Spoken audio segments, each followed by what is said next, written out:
There's no better time to find these tremendous Mazda savings than right now at Team Mazda. Get 0% financing on any new Mazda CX-5, Mazda CX-30, Mazda CX-50, or the Mazda CX-90. Find out just how much you can save at Team Mazda on Airline. 7:02 on a Friday morning in South Louisiana, getting ready for a brilliant-looking weather day, and like many to come. But here's the thing: Helene has got all of our attention. Sister out that part of the world, family out in that part of the world, from Atlanta to North. Yep. I've got daughter in Savannah, friends in Tampa. Yeah, we all know somebody, right? So Helene has our attention. Oh, Jared, when we talk about a storm like this, you guys were predicting this to be widespread, and that's exactly what we're seeing, widespread. Yeah, the outer bands reaching over 1,000 miles. That's definitely going to affect, if it's not you, it's somebody that you know. And just based on the pressure alone, not the wind, but just the pressure, this was the 9th strongest hurricane to ever make a Florida landfall. Gracious. And Florida's had some big storms. That says something. Yeah. You were talking about yesterday, we were watching, is it going to be Cat 3, Cat 4? At that point, it doesn't matter. It's a destructive storm. We've already seen and heard about some deaths reported in Georgia. And so when you talk about a storm like this, they're not done, right? We've talked about resources and reinforcements from Louisiana on its way there. But when you talk about this, it's not done. Tropical storm at that, Helene, moving through. But you see all that red and your stomach just does not sit right. Yeah, no, it definitely doesn't. And by the way, it became real last night when the Taylor County, that's in Florida, by the way, near where landfall was, the Taylor County Sheriff's Department told people that didn't evacuate, that were told to evacuate, to go ahead and use a Sharpie and write their name and their information on their arm and leg so that they could be identified. That's reminiscent of Katrina. Yes. They instructed the same thing? Yeah, that's exactly what, oh my gosh.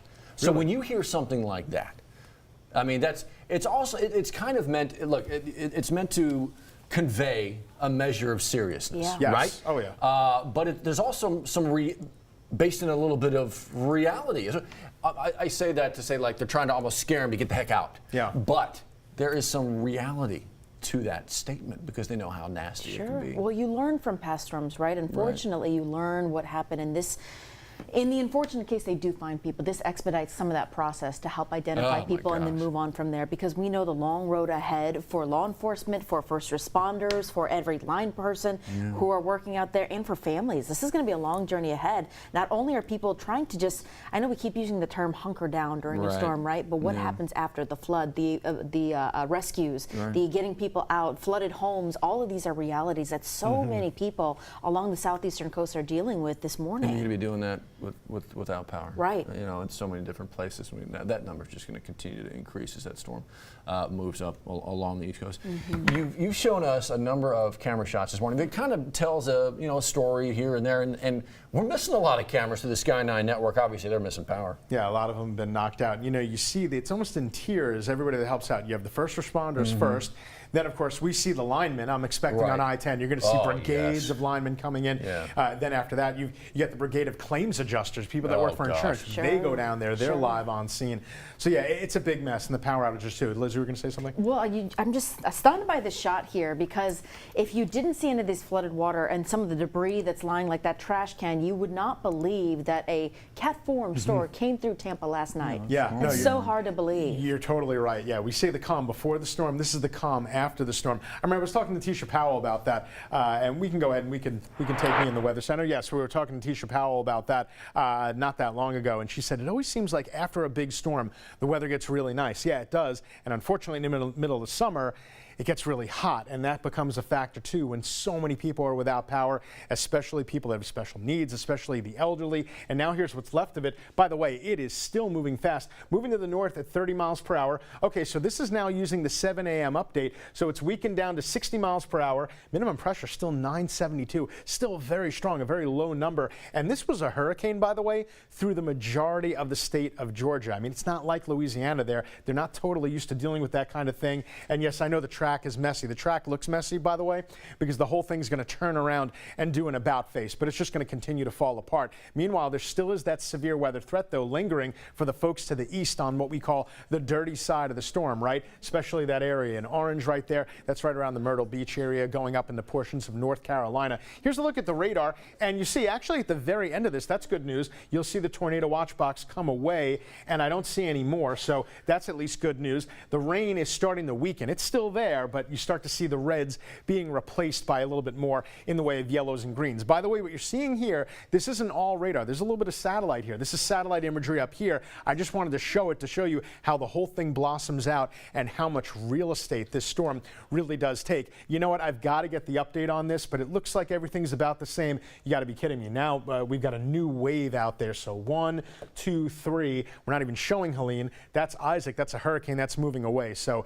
tropical traffic. Yeah, we started out with a very quiet hurricane season, but it is far from it right now. In our neck of the woods, I almost feel guilty. I mean, the weather's so great. The dew point's low. Even when they start to rise, they're still going to be relatively low. So we're going to be feeling very dry and comfortable the next couple of days. So this is the way it's going to feel. That's not bad, really. Mainly, we're talking about upper 80s. For today, we'll go 87. No chance of rain whatsoever. And then for tonight, if you've got late night plans, maybe you bring the extra layer for the overnight low of 65 degrees. The weekend, 90 and 90 both days, but again, still low humidity. These are beautiful days. And then let's talk about some football. Bruley against Plaquemine, Sanama, Scotlandville, Walker, and Live Oak. And the weather is going to be fantastic out there. By the end of the game, they're going to be at 76 degrees, so still relatively mild. You're not going to need the jacket or anything like that.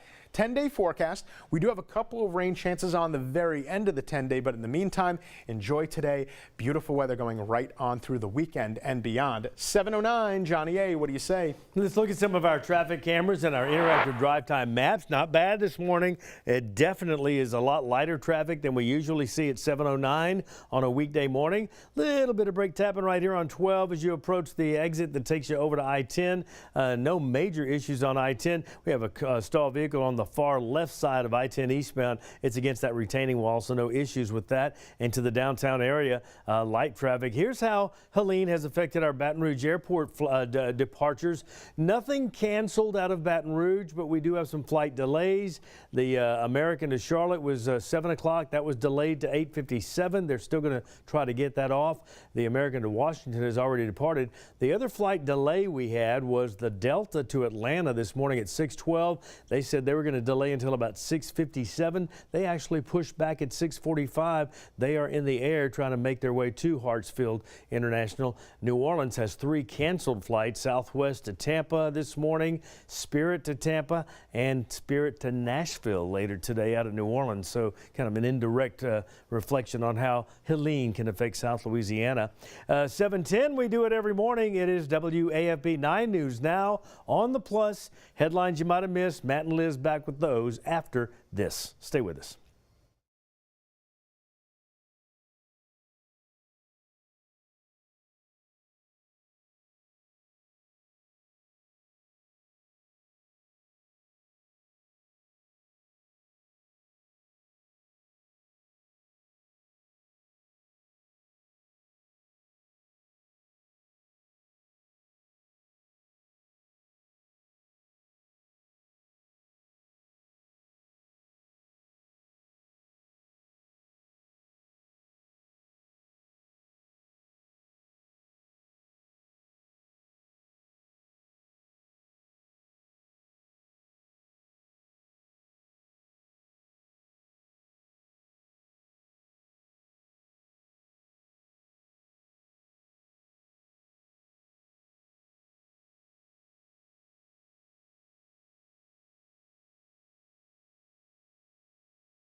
(7:11) your time right now. I want to step you through a few things going on today. Actually, we're working to get an update for you. The very latest, Baton Rouge Fire Department working a fire late last night, about 10:30. Is Oleander? Yeah, so let's show you some video here. It's Oleander Street. This happened right around 10, 11 o'clock last night. Baton Rouge Fire Department on the scene there. They say the carport caught on fire, and most of the fire, well, it was contained to the exterior of the home, thankfully. They found actually 2 people outside of the house. Now, the Red Cross is helping them because the firefighters had to turn off power to that home. home. So while that all kind of gets going here, they're investigating what may have sparked and started this fire. Yeah, still part of it here. We'll let you know. We'll update you as soon as we find out for you. Of course, the big story continues to be Hurricane Helene, making landfall, of course, last night in the state of Florida. Liz, is a Cat 4 storm as it roared ashore, and so when you talk about something of that magnitude, you know the impact, and you're seeing pieces and parts of it now. Dawn rising, right? And so now we get to start to see what is left behind, literally in the wake. Well, we're talking millions and millions of people here. So as we continue to follow power outages, what you're seeing now, Tennessee and Virginia added. Matt, we have more than 3.5 million customers right, without power across the southeastern U.S. here. You see actually the eastern half actually all lit up in red and yellow, and that's going to continue to be the case. We anticipate a lot more of that to be red throughout the day here. But as Matt mentioned, as the sun comes up, that's going to be the saving grace as folks try to see the reality of what Helene has left behind in its path. We'll no doubt follow that for you throughout the 9 o'clock hour as well. So that's Helene. Let's go backwards to Francine. Actually, that was South Louisiana, right? A number of areas in our viewing area dealing with issues there. Ascension Parish, oh, by the way, got the Disaster Recovery Center opening up beginning today. So big news here, Lemand Memorial Center there in Ascension Parish. If you need those resources, this is going to be a great opportunity to ask your questions. Right. Maybe you have a particular question that you haven't been able to get answered, maybe through the SBA. Go ahead and set up there 8 a.m. to 5 p.m. That resource center is ready and waiting. Speaking of resources, real quick, I want to do this one for you as well. 988 Presser, a 988 Presser. That's East Baton Rouge parish leaders coming together today to talk about something pretty important. They're talking about mental health, talking about suicide prevention, big conversation. We're going to follow that for you here. Big announcement coming from EBR parish leaders. 988 press conference. That's going to be at City Hall at 2 o'clock this afternoon. We'll bring you those updates and, of course, bring them to you not only through 9 News Now in the afternoon edition, but throughout our evening newscast as well. All of it. Now, I know you have a daughter in Savannah. Yeah. And other than power outage, she good? I'm waiting to see. You know, in communication last night, and we kept getting all the alerts and everything. But look, you know, Liz got family from Atlanta into the Carolinas, family in Florida as well. So it's just everybody's got family and friends out there. That's why we're focusing in. Gigantic part of the country with a lot of population. So yeah, kind of everybody's just kind of waiting to see right now. We all are. You seem to be it's a lot. You seem to be good. That's it. Take a deep breath. We're going to get through it together here as we continue to watch all this, because it's not done. Hurricane season, still what appears to be the peak of it as we watch the busy tropic as well. Things look to get even busier over the next week, so we got to keep a watchful eye on it. All right, we'll get through it together. Stay with us. We'll see you in 10 minutes. It's time to gear up for game day at Team Toyota. Right now, get a new 24 Tacoma for just $269 a month, or get 2.99% financing for 72 months on a new Toyota Tundra. Score thousands in savings on your new Toyota from Team Toyota, I-12 at O'Neill.